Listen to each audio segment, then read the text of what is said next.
Vous êtes branchés sur Juno 7, bienvenue à ce bulletin d'information. 12 mois déjà depuis que des bandits armés se disputent les territoires de l'entrée sud de la capitale. Cette guerre territoriale qui se déroule sous l'œil passif de l'État a déjà coûté la vie à plusieurs dizaines de personnes, sans compter le nombre de déplacés qui dépasse aujourd'hui les 60 000 selon le Centre d'analyse et de recherche en droits de l'homme. Des familles détruites, endeuillées, appauvries et divisées, des rêves assassinés, 4 départements bloqués, plusieurs centaines de milliers de gens aux abois depuis 12 longs mois. L'entrée sud de la capitale au niveau de Martissan est depuis le 1er juin 2021 une véritable zone rouge, un cimetière à ciel ouvert que pourtant chauffeurs et passagers fréquentent au péril de leur vie. Haïti se retire des éliminatoires de la Coupe du Monde U20 masculin. La sélection haïtienne masculine des moins de 20 ans ne participera pas à la prochaine Coupe du Monde pour cette catégorie. La Fédération haïtienne de football a décliné la participation du pays aux éliminatoires de la CONCACAF comptant pour cette compétition.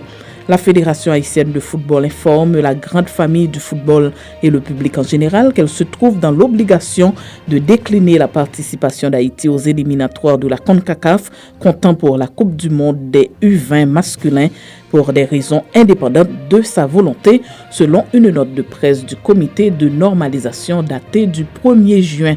Le comité souligne qu'entre-temps, la fédération reste concentrée sur les activités en cours dans le cadre de la participation des grenadiers et grenadières à la Ligue des Nations de la CONCACAF, à la dernière phase des éliminatoires de la Coupe du Monde féminine Australie-Nouvelle-Zélande 2023 et autres compétitions futures.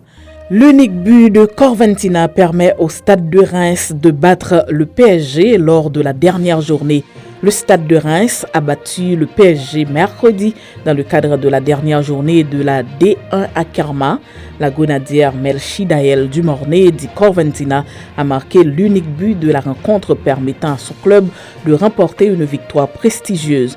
Sur la plus petite démarche, la star de la sélection féminine senior a marqué à la 45e plus 2, permettant au Stade de Reims de totaliser 33 points et terminer à la 7e place de ce championnat après 22 journées.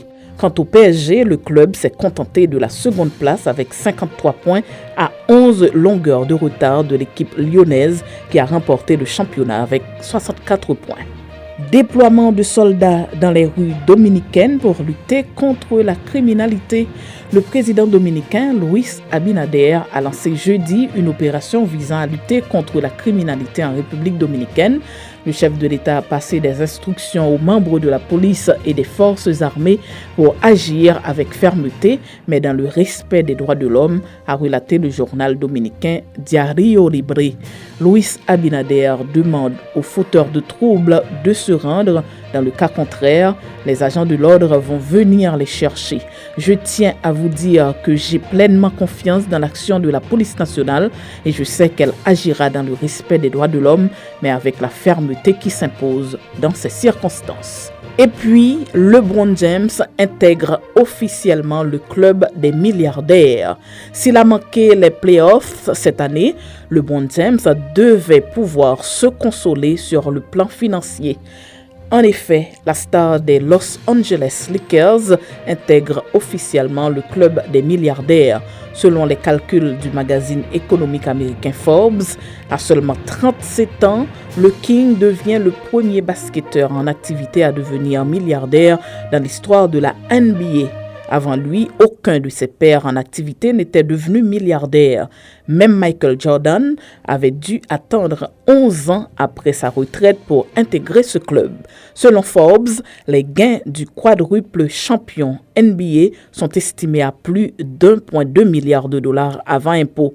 En carrière, LeBron a perçu plus de 390 millions de dollars de salaire. En dehors des terrains, il a engrangé plus de 900 millions de dollars de revenus grâce à ses contrats de sponsoring et autres opérations commerciales. C'est la fin de ce bulletin d'information. Merci de votre fidélité à Juno 7.